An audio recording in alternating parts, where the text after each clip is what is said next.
Baik, saya akan bacakan di halaman 27. Ini amalan pertama, ya. Dari 31 amalan yang dapat memanjangkan umur, keberkahannya umur itu, dan menambah kebajikan kita, tambahan catatan amal soleh, dan meninggikan derajat nanti di surga. Kata beliau penulis, wahai saudaraku tercinta, marilah kita membiasakan amalan-amalan dan melaksanakan pesan-pesan dari Allah Subhanahu wa taala dan Rasulnya sallallahu alaihi wasallam yang dapat memperpanjang umur dan menambah kebajikan, yaitu sebagai berikut. Yang pertama kata beliau, dan ini yang jadi fokusan bahasan kita, carilah pahala dari Allah dalam setiap amalan yang Anda lakukan. Jadi setiap aktivitas kita per detiknya usahakan ada nilai pahalanya. Kata beliau, carilah pahala dalam tidur, makan, minum, dan pekerjaan Anda. Maka Anda akan diberi pahala insya Allah. Pertanyaan sederhana, bagaimana caranya? Tidur, makan, ya, dan pekerjaan kita dalam keseharian kita bisa menilai pahala. Ini kan sebenarnya amalan-amalan mubah Bapak Ibu ya. Karena kan makan itu mubah. Sudah tahu mubah ya. Bapak Ibu kerjakan tidak dapat pahala, tidak dikerjakan juga tidak dapat dosa. Itu definisinya mubah. Ya kan kita ada 5 ya. Ada wajib, seperti sholat 5 waktu, puasa Ramadan. Itu kalau dikerjakan dapat pahala, ditinggalkan dapat dosa. Itu wajib. Ada yang haram, ya. Haram ini kalau dikerjakan berdosa, ditinggalkan dapat pahala. Ada peluang zina, mencuri. Kita tahu haram, kita tinggalkan. Ya, kalau dikerjakan dapat dosa, kalau kita tinggalkan berarti dapat pahala. Ada yang makruh. Makruh itu dikerjakan tidak berdosa, tapi kalau ditinggalkan dapat pahala. Seperti contohnya kan makruh orang Islam itu minum berdiri. Ya. Kalau minum dan makan anjurannya duduk, kan itu. Kalau berdiri nggak berdosa, tapi makruh. Apa maksudnya makruh? Kalau Bapak Ibu kerjakan tidak berdosa, tapi kalau tidak dikerjakan dulu justru dapat pahala. Makan duduk, berdiri, duduk itu jadi pahala, gitu ya. Nah kemudian ada yang, tadi yang kita lupakan sunnah, ya. Sunnah itu dikerjakan dapat pahala, ditinggalkan tidak berdosa. Seperti sholat duha, puasa Senin Kamis, dikerjakan dapat pahala, ditinggalkan tidak berdosa. Nah yang terakhir itu mubah. Mubah itu dikerjakan tidak dapat pahala, ditinggalkan juga tidak berdosa. Nah contohnya makan, minum, tidur, mandi. Semua ini mubah. Nah tetapi ini yang ingin disinggung oleh penulis, ini semua yang mubah-mubah aja, Bapak Ibu bisa ubah menjadi pahala. Menjadi sunnah. Bagaimana caranya? Niatkan untuk memberikan hak jasad. Jadi kalau makan itu bukan cuma sekedar hilangin lapar. Karena yang ciptakan kita Allah, yang datangkan rasa lapar itu sebagai sinyal tubuh kita butuh nutrisi, itu adalah Allah. Yang pandu kita, obatnya lapar itu makan, tidak bisa yang lain. Tidur tetap lapar, bergerak tetap lapar, harus makan. Itu adalah Allah yang pandu kita. Sehingga kita niatkan makan ini memberikan hak jasad. Ini berubah hukum dari mubah menjadi sunnah. Nah ini poin penting ya. Seperti haus, bukan hanya sekedar minum, bukan cuma sekedar hilangkan dahaga. Tapi yang kita sadari dan kita renungi, oh yang ciptakan saya Allah, yang ciptakan rasa dahaga itu Allah, yang pandu saya hilangkan dahaga minum adalah Allah. Gak bisa ke yang lain, harus minum. Kalau kita hanya sekedar hilangin haus, mubah. Tapi kalau kita niat memberikan hak jasad, Allah lah yang telah memberikan saya rasa haus ini dan juga saya minum untuk memberikan hak jasad, maka berubah menjadi sunnah. Mandi, bukan hanya sekedar hilangkan gerah. Tapi bagaimana kita niat untuk memberikan hak jasad kita. Karena Allah amanahkan jenazah aja sudah jelas-jelas akan dimakan tanah. Tubuhnya dengan tanah kan gitu. Tapi tetap dimandikan apalagi orang yang masih hidup. Dan Allah memberikan kita rasa segar pada saat kita mandi. Supaya kita mandi. Dan Allah berikan rasa tidak nyaman pada saat gerah. Supaya jangan kita biasakan diri seperti itu. Nah kalau diniatkan semua yang mubah-mubah ini untuk kita memberikan hak jasad. Maka secara otomatis akan menjadi ya, sunnah. Sama juga ibu-ibu di rumah misalnya. Mungkin pekerjaan sederhana, rapiin rumah, ya bersihin rumah, cuci piring misalnya. Atau kalau yang pakai PRT di rumah mungkin bisa minta tolong misalnya disuruh lakukan begini ya Mbak, buat seperti ini misalnya Ibu atau apa kita bilang. Kemudian niatnya untuk merawat rumah. Itu semua bisa dari mubah menjadi sunnah. Dengan kita niat untuk menjaga amanah harta yang sedang Allah berikan kepada kita, rumah itu misalnya. Ya. Atau kalau rumah yang suami amanahkan ini untuk mentaati suami misalnya, karena untuk menjaga supaya kebersihan bisa selalu terjaga, kenyamanan ada dan seterusnya. Maka bisa berubah dari mubah menjadi sunnah. Nah, ini yang beliau maksudkan. Lalu kemudian masuklah dia, penulis merincikan lebih dalam lagi. Setelah beliau bilang carilah pahala dalam tidur, makan, minum dan pakai dan pekerjaan Anda. Tentu di sini juga makan, minum, tidur, ini mandi segala macam ini juga bisa ditambah selain niat untuk memberikan hak jasad, juga jangan lupa ikutin doa-doanya ya. Seperti kan kalau mau makan, sunnahnya makan tangan kanan dan minum ya. Itu apa susahnya sih pakai tangan kanan sudah dapat pahala. Terus baca bismillah gitu kan dengan minum dan usahakan tidak tarik nafas dan hembus nafas di minuman tersebut ya. Jadi angkat bismillah dan suaranya usahakan Bapak Ibu dengar karena biasa setan buat kita lupa. Sederhana ucapin bismillah. Tapi seakan-akan kita sudah ucapin padahal tidak. Saya sering bilang gitu sama anak-anak saya di rumah. Bismillah. Ya. Bilang ucapin gitu terdengar bismillah. Kita sendiri dengar. Setelah itu jangan tarik nafas dan bernafas itu lepasin dulu. Kemudian alhamdulillah. Kalau mau minum lagi bisa ulangi bismillah. Abdullah bin Umar radhiyallahu anhu itu kadang-kadang dalam satu gelas bisa sampai 10 kali mengulangi bismillah. Dan 10 kali bilang alhamdulillah. Untuk raih pahalanya aja. Kan sebenarnya kita ucapin bismillah sekali bisa.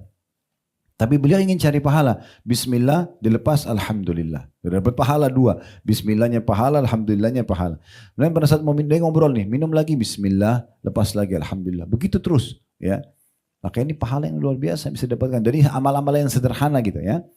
Sama juga dengan pada saat kita mandi tadi. Kan ada doanya pada saat masuk kamar mandi ya. Doa keluar kamar mandi. Masuk kamar mandi, a'udzubika minal khubuthi wal khaba'ith. Ya Allah lindungi aku dari setan perempuan dan setan laki-laki. Kalau keluar kita membaca, masuk dengan kaki kiri kamar mandi, keluar dengan kaki kanan baca ghufranak, pengampunanmu wahai Tuhanku. Kata para ulama, kenapa kita kalau keluar kamar mandi baca ghufranak, pengampunanmu wahai Tuhanku? Karena sementara mungkin kita tidak buat dosa di kamar mandi. Kata ulama, karena umumnya orang di kamar mandi itu tidak beraktivitas ibadah. Maka waktu yang terbuang itu dianggap butuh pengampunan. Kayak orang duduk di kloset, kita kan nggak bisa zikir, maaf ya, nggak bisa zikir, nggak bisa baca Quran karena lagi di kloset, memang nggak boleh berzikir. Berarti ada, misalnya kita habisin waktu 10 menit, 15 menit di kloset itu. Nah ini butuh pengampunan sendiri. Kenapa kita pakai waktu kita pada hal yang tidak ada ibadahnya? Maka kita bisa baca atau kita baca ghufranak pada saat keluar dari kamar mandi misalnya. Nah seperti itulah seterusnya. Nah jadi kita ikuti dengan tambahan-tambahan seperti ini ya. Kata beliau, ya, nanti akan diberi pahala insya Allah. Ya. Nafkah yang diberikan kepada istri dan anak-anak yang diniatkan untuk mencari pahala akan diberi pahala juga. Nabi SAW ya, bersabda kepada Sa'ad ibnu Abi Waqqas radhiyallahu anhu, innaka lan tunfiqu nafaqatan tabtagi biha wajhallahi illa ujirta 'alaiha hatta ma tada'uhu fi imra'atik. Tidaklah engkau menafkahkan satu nafkah karena mengharapkan wajah Allah, kecuali engkau diberi pahala hingga makanan yang engkau suapkan di mulut istrimu. Hadis ini diriwayatkan oleh Bukhari. Jadi dari sini kita bisa lihat misalnya kalau Bapak Ibu mau memberikan sesuatu kepada orang lain, suami kepada istrinya atau kepada anak-anaknya, atau istri memberikan pada suaminya ataupun kepada anak-anaknya. Ya karena istri pun boleh memberikan pada suami di saat dia punya kelebihan. Kalau laki-laki ke istrinya itu hukumnya wajib. Kalau istri ke suaminya hukumnya sunnah. Dan itu. Kalau laki-laki punya kewajiban, nafkah dasar ada 5. Makanan, minuman, pakaian, tempat tinggal, dan transportasi semampu suami. Ya, semampu suami. Tapi yang paling dasar tuh makanan, minuman, dan pakaian. Gitu kan? Ditambah kalau dilengkapi dengan transportasi dan juga tempat tinggal. Nah di sini Bapak Ibu sekalian dia punya kewajiban. Tapi yang sifatnya sesuai dengan kemampuan dia. Dan ini kalau dia niatkan untuk menjalankan perintah agama, mencari wajah Allah, maksudnya mencari pahala, maka ada pahalanya. Kalau seorang istri, ini pernah terjadi, tapi ini hukumnya sunnah kalau perempuan. Misalnya ibu punya kelebihan rezeki, boleh nggak seorang istri memberikan pada suaminya? Terjadi pada Zainab radhiyallahu anha. Ini seorang wanita mulia di masa Nabi SAW. Dia wanita kaya menikah dengan seorang laki-laki yang miskin, namanya Abdullah bin Mas'ud radhiyallahu anhu. Lalu dia bilang, saya punya uang nih, saya mau keluarin. Dia bilang sama suaminya, saya ingin sekali memberikan kepada Anda saja. Tapi perlu saya tahu dulu, hukumnya boleh nggak sih? Kan selama ini yang ditahu adalah suami yang kasih ke istri. Sekarang istri yang mau kasih suami boleh nggak? Maka kata istrinya, boleh nggak Anda tanyakan ke Rasulullah? Karena Abdullah bin Mas'ud sebagai suami punya harga diri, dia mengatakan jangan saya yang nanya. Lebih baik kamu yang nanya. Soalnya nanti kesannya kan kayak ego, kok dia yang mau dikasih uang, dia yang bertanya gitu ya. Maka pergilah Zainab ke rumah Nabi SAW untuk menanyakan tentang hukum tersebut. Kebetulan di depan rumahnya Nabi SAW ada wanita lain juga dari Ansar yang kaya, punya masalah yang sama. Dia ingin memberikan kepada suaminya. Maka berkumpullah dua orang Zainab di depan rumah Nabi SAW untuk menanyakan hukum tersebut. Ringkas cerita, riwayat cukup panjang. Lalu kata Nabi SAW, kalau engkau memberikan kepada suamimu, engkau akan mendapatkan dua pahala sekaligus. Pahala sedekahnya dan pahala silaturahimnya. Boleh. Begitu juga dengan orang tua berikan kepada anak. Semua ini akan ada nilai pahalanya selama diniatkan karena Allah Subhanahu wa Ta'ala. Jadi sampai sepotong makanan pun yang kita taruh di mulut pasangan kita atau anak kita, begitu juga dengan orang-orang di luar sana, orang miskin segala macam.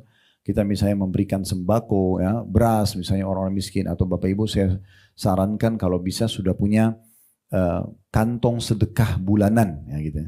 Misalnya kayak rumah anak yatim, sudah ada yang diblok gitu ya. Anak yatim ini berapa orang kita jadi ibu asuh atau ayah asuhnya misalnya ya. Karena kata Nabi SAW, ana wa kafilu yatim kahataini fil jannah, saya dengan sponsor anak yatim seperti ini di surga. Jadi dekat sekali ya. Dekat sekali posisi kita di istana Nabi SAW nanti di surga kalau kita menjadi sponsor anak yatim. Anak yatim adalah anak-anak yang belum balik yang ayahnya meninggal. Kalau ibunya meninggal tidak dikatakan yatim. Ya, kalau ayah meninggal baru yatim. Nah pahalanya didapatkan kalau dia belum balik. Ya, tidak boleh nenek-nenek kakek-kakek ngaku yatim. Bantu saya itu nggak benar. Ya. Jadi ini belum balik saja. Contoh, tapi kita sudah blok nih. Ini rumah anak yatim ada berapa sih? Oh ada 200 orang. Butuh berapa berasnya satu bulan? 100 kilo. Udah dari saya aja deh. Setiap bulan kita rutin transfer misalnya. Nah, contoh saja ya. Ya, mungkin sumber yang lain, masjid misalnya atau musola dekat rumah Bapak Ibu sekalian. Kenapa kita nggak ambil alih, udah pembayaran listriknya dari saya aja deh. Toh orang azan, ya, iqamah, orang imam membaca memandu sholat, kan kita panen pahalanya. Ya. Ada program yang kami lagi kembangin juga insya Allah itu, kita coba meletakkan di setiap masjid, ya. Itu juga kita buka donasinya kalau Bapak Ibu berminat untuk menyiapkan air bersih. Tabung filter digali di masjid, di setiap RT mungkin ya kita gali, dapat air bersih, terus pasangin filter seperti yang isi ulang ya. Nah, pakai filter, nanti ditaruh di masjid, semua warga sekitar itu boleh ambil gratis. Karena kata Nabi SAW waktu ditanya sedekah apa yang paling afdal, beliau mengatakan suqyal ma', memberikan minum ke orang lain. Contohnya yang itu. Dan apa sajalah kesempatan-kesempatan kita untuk bisa meraih amal soleh, kerjakan, ya, kerjakan. Dan ingat Bapak Ibu sekalian, kadang-kadang Allah Subhanahu wa Ta'ala datangkan seseorang untuk memberikan kita pahala, jadi jangan kita mulai dengan suudzon atau sangka buruk. Kadang-kadang kita lagi butuh sekali uang misalnya, tapi ada orang lain kerabat kita minta uang juga. Sini kita bertemu dalam jiwa kita antara bantu tapi saya butuh, cuman orang ini kok nggak tahu diri ya, saya lagi butuh tapi dia minta. Sebenarnya jawabannya adalah kalau kita bantu orang ini maka urusan kita di sana akan dimudahkan. Ya. Cuma banyak orang tidak paham masalah itu. Dia mohon sama Allah diberikan jalan keluar, Allah datangkan dulu ujian. Nah ujian itu kalau dia lalui nanti dia akan dapat solusinya. Ya. Berapa banyak orang penyakitnya sembuh gak jadi dioperasi karena ternyata ada orang di masa-masa dia kritis itu justru minta bantuan, dibantu sama dia, Allah sembuhkan penyakitnya tanpa harus operasi misalnya. Nah ini harus kita peka melihat sinyal-sinyal dari Allah Subhanahu wa Ta'ala. Baik itu masalah pemberian uang ya. Dan ini cara yang terbaik Bapak Ibu sekalian untuk bisa meraih ya, pahala juga dari harta yang sudah Allah amanahkan kepada kita. Dan dalam memberikan sedekah ini selalu ingat rujukannya surah Saba, surah nomor 34 ayat 39 ya. Potongan ayatnya Allah Subhanahu wa taala berfirman surah Saba surah nomor 34 ayat 39, "Wa ma anfaqtum min syai'in fahuwa yukhlifu." Semua yang kalian infakkan ya di jalan Allah, maka pasti Allah akan menggantinya. Pasti Allah akan menggantinya. Jadi makin besar kita keluarkan jalan Allah, makin besar juga balasannya. Ya, makin besar juga balasannya. Baik, selanjutnya, amal baik itu banyak sekali kata beliau. Di antaranya menyebarkan dan menjawab salam. Nah, ini juga penting ya. Jadi Bapak Ibu hidupkan salam dan lengkap ya. Assalamualaikum warahmatullahi wabarakatuh. Lengkap. Kenapa lengkap Ustaz? Karena ini masing-masing punya makna doa, masing-masing punya pahala. Pernah ada sahabat masuk ke dalam masjid kemudian mengatakan begini, Assalamualaikum. Nabi lagi duduk dengan sahabatnya semua. Artinya semoga keselamatan dunia akhirat tercurahkan untuk kalian. Lalu Nabi SAW jawab dan Nabi mengatakan lahu asyarah. Orang ini dapat 10 pahala. Gak lama kemudian datang orang kedua mengatakan Assalamualaikum warahmatullah. Dia tambah warahmatullah. Lalu Nabi SAW jawab, Nabi mengatakan lahu ishrun. Orang ini dapat 20 pahala.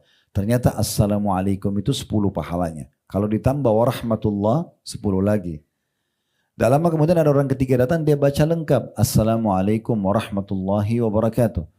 Assalamualaikum, semoga Allah berikan keselamatan untuk anda dunia akhirat. Warahmatullah, semoga rahmat. Rahmat itu karunia, rezeki. Terlimpah kepada anda. Wabarakatuh, dan semoga selalu berkah. Berkah itu artinya cukup. Mencukupi. Ya. Orang ini baca lengkap, lalu Nabi SAW jawab, Nabi mengatakan lahu thalathun. Orang ini dapat 30 pahala. Kenapa kita sia-siakan diri kita? Kehilangan pahala. Abdullah bin Umar radhiyallahu anhu itu kalau sudah selesai sholat duha, dia sudah sholat malam, sudah sholat subuh berjamaah di masjid, sudah zikir pagi, sudah sholat duha. Ada waktu lowong dari duha menuju ke duhur, beliau lagi tidak ada aktivitas, beliau khusus keluar dari rumahnya, ke ujung jalan kembali lagi hanya untuk ucapin salam. Karena ingin ngejar pahalanya. Sayang sekali. Sekarang kita kasih contoh suami istri misalnya. Kenapa enggak ucapin salam? Walaupun via WA, walaupun via telepon. Darurat pun salam dulu. Assalamualaikum.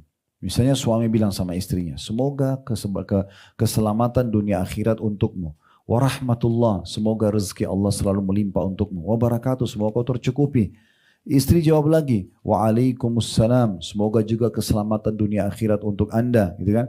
Warahmatullah, semoga Allah berikan anda rezeki. Wabarakatuh, dan semoga keberkahan Allah berikan.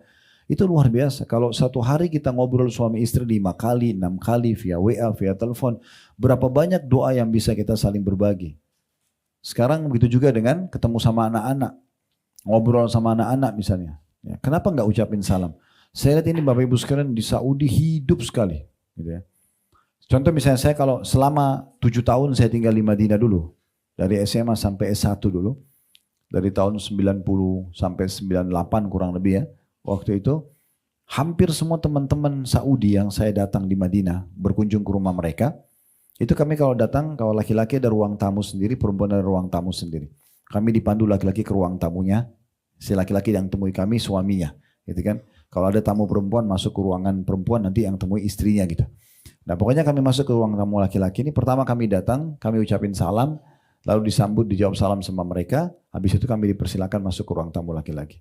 Setelah ngobrol beberapa saat, biasanya tuan rumah ini masuk ke dalam untuk ngambil apa yang dia mau sajikan buat tamu gitu ya. Dia masuk ke dalam dengan berbagai macam metode mereka lakukan. Biasa istrinya ketuk pintu, suaminya berdiri ngambil makanan. Biasa juga ada yang taruh bel. Dia tekan kayak ada lampu atau bel nyala, itu berarti istrinya sudah siapin makanan tinggal diambil. Istrinya sudah siapin, suaminya ke dalam ambil. Yang unik pada saat suaminya itu kembali ke ruangan kami, masuk di ruangan tadi sudah ngobrol nih. Pasti salam. Padahal cuma keluar doang ngambil makanan di dalam, masuk lagi. Assalamualaikum warahmatullahi wabarakatuh. Sambil taruh makanannya. Jadi pisah dikit aja, salam. Begitu terus. Di Saudi itu tidak asing kita kalau naik lift. Bapak Ibu lagi di lift. Ada orang baru masuk, pasti dia salam. Di rumah sakit kah, di mall kah, itu biasa aja gitu. Di bus, kita lagi di bus nih, angkutan umum, ada orang naik, pasti dia salam. Assalamualaikum warahmatullahi wabarakatuh. Dia walaupun tidak kenal. Ya. Di pesawat itu kalau kita di Saudi Airlines udah biasa itu. Diucapin salam, disambut dengan salam itu udah biasa sekali. Pramugaranya sambut misalnya. Jadi memang itu hidup sekali gitu. Nah ini yang sayang sekali kita masih belum terlalu hidupkan di tempat kita ya. Saya pernah naik ke salah satu lift di satu mall. Kebetulan tempat sholatnya di lantai atas sekali. Begitu saya naik, orang-orang semua mulai pada mau ke atas gitu. Atau saya naik, saya ucapin salam di lift itu. Assalamualaikum. Orang semua pada lihat muka saya bingung. Kayak nggak kenal kok ucapin salam gitu ya. Seakan-akan salam itu hanya untuk orang yang dikenal. Padahal perhatikan sabda Nabi SAW dalam hadis riwayat Muslim. Waktu ditanya kepada beliau, ayyul islamin khair. Amalan apa dalam Islam yang paling besar pahalanya? Setelah yang wajib-wajib. Maka kata Nabi SAW, tut'imut ta'am. Engkau memberikan makan orang lain. Traktir orang, bayar ini. Itu pahalanya besar. Wa tusallimu ala man ta'rif wa man lam ta'rif. Dan engkau memberikan salam kepada orang yang kau kenal dan kau tidak kenal. Jadi tidak kenal pun kita ucapin salam. Ya.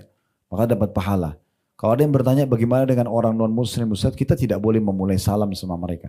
Tapi kalau mereka salam kita jawab wa'alaikum. Tidak lengkap tapi kita jawab wa'alaikum. Begitu yang Nabi SAW jawab kepada orang-orang Yahudi yang mengucapkan salam kepada beliau. Tapi salam ini perlu dihidupkan, ya, tulisan atau lisan. Sayang pahalanya itu. Kemudian beliau mengatakan mendoakan orang yang bersin dengan mengucapkan yarhamkumullah atau semoga Allah SWT mengasihi kamu. Jadi sunnahnya itu kalau kita bersin kita mengatakan alhamdulillah, ya, karena Allah mengeluarkan cairan-cairan yang ada di sekitar kepala kita ini yang mungkin akan menjadi masalah buat kita kalau tidak keluar. Makanya orang tidak ada yang bisa menampung bersinnya, ya, karena kuatnya bersin itu otomatis dari Sang Pencipta Allah untuk mengeluarkan, ya, masalah atau penyakit mungkin, ya. Kita keluarkan, makanya kita mengatakan alhamdulillah, segala puji bagi Allah yang telah mengeluarkan cairan ini gitu, ya. Nah, orang muslim disunnahkan kalau mendengar saudaranya bersin dan bilang alhamdulillah, dia doakan. Dia mengatakan yarhamkumullah. Semoga Allah merahmati Anda. Maksudnya dengan bersyukur ini semoga Allah rahmati. Nah, kita yang tadi didoakan itu yang kita bersin alhamdulillah, kita didoakan yarhamkumullah, kita jawab lagi yahdikumullah wa yuslih balakum. Semoga Allah berikan Anda hidayah dan memperbaiki keadaan Anda. Nah, ini termasuk sunnah yang harusnya dihidupkan, ya. Jadi bersinkan ini alami, ya, selalu terjadi.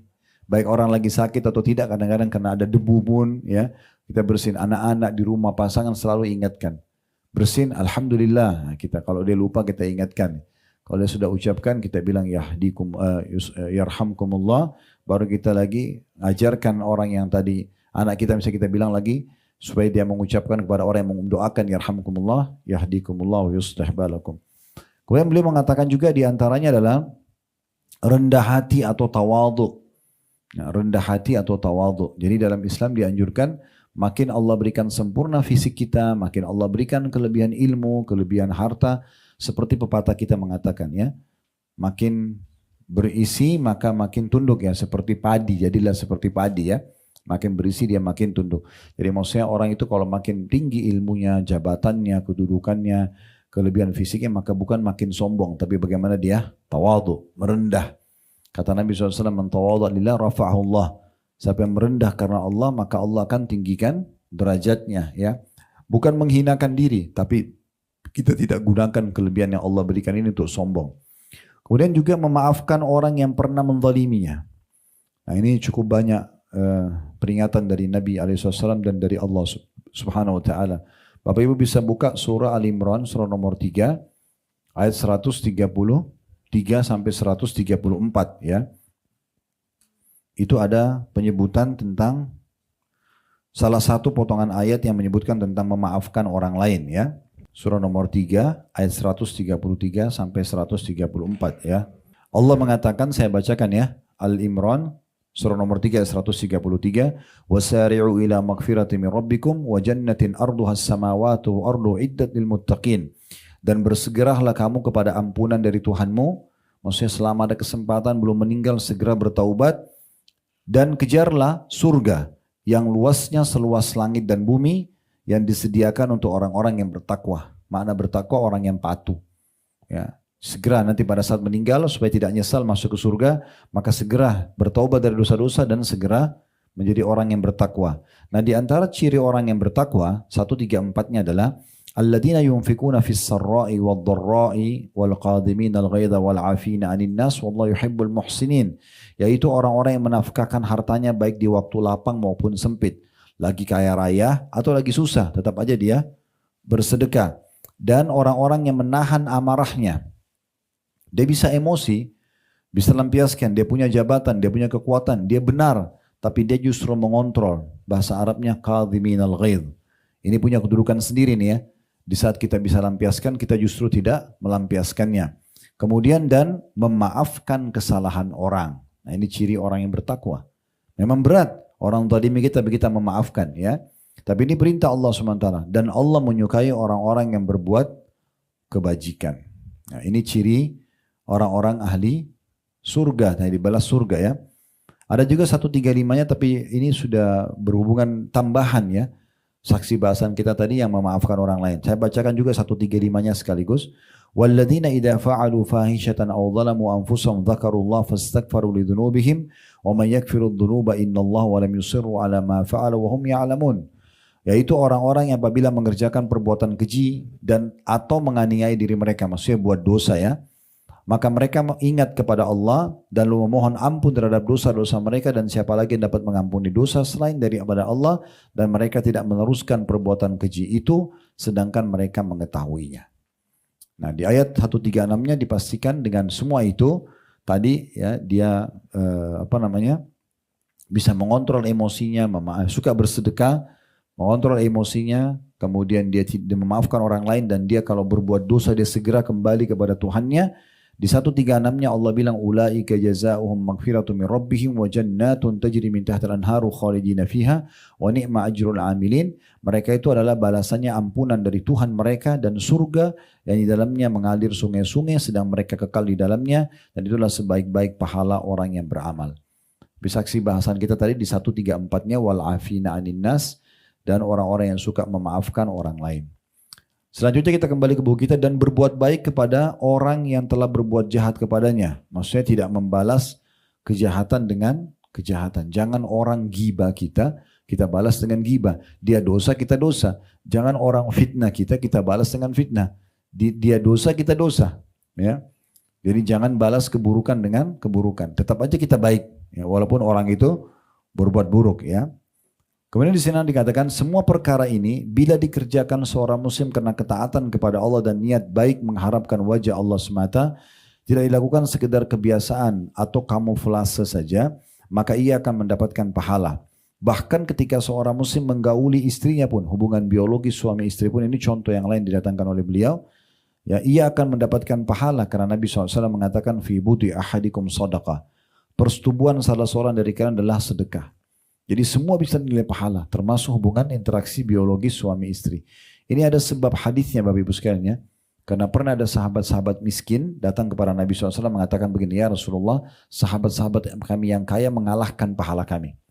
Karena kami sholat, kami puasa, mereka puasa, tapi mereka punya kelebihan harta yang mereka sedekahkan, kami nggak punya harta untuk kami sedekahkan. Tunjukkan kepada kami amalan yang bisa menyamai pahala sedekah mereka. Kata Nabi SAW, Allah berikan kalian banyak sekali sumber pahala selain bab sedekah itu. Lalu Nabi bilang, di antaranya di kemaluan kalian ada sedekah. Ada pahala besar. Bergaul suami istri. Maka para sahabat tadi bertanya, wahai Rasulullah, apakah salah seorang di antara kami ketika melampiaskan syahwatnya akan mendapatkan pahala? Seakan-akan mereka bertanya, wahai Rasulullah, mengapa ketika seorang laki-laki menyetubui istrinya dan mendapatkan kelezatan serta kenikmatan ia mendapatkan pahala? Sedangkan ia bertujuan mendapatkan kelezatan dan kenikmatan.